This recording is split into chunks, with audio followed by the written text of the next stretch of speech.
Desas-desus mengenai aktor terkenal Fatah Amin dan penyanyi bersuara lunak Amira Othman yang dikatakan bakal mendirikan rumah tangga terus menjadi bualan hangat netizen.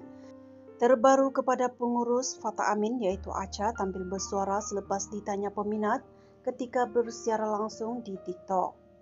Menerusi satu soalan yang dilontarkan, seorang pengguna bertanya mengenai laporan media yang tersebar sebelum ini. Acha, betul ke artikel pagi tadi kata Fatah dan Amira dan nak kahwin, soal netizen berkenaan. Tanpa mengiya atau menafikan, Acha sekadar memberi respon ringkas namun penuh makna.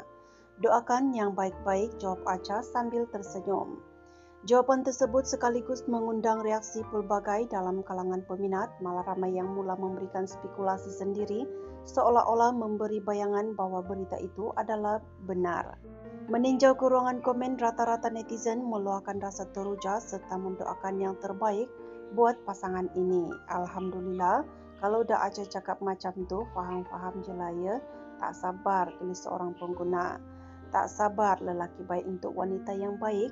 Allah bagi waktu yang tepat, komen seorang lagi netizen. Betul lah apa Acha cakap tu, doa saja baik-baik, ujar seorang lagi netizen.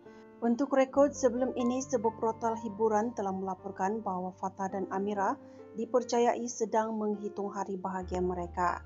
Namun begitu, sehingga kini masih tiada sebarang kenyataan rasmi dikeluarkan oleh kedua-dua selebriti berkenaan.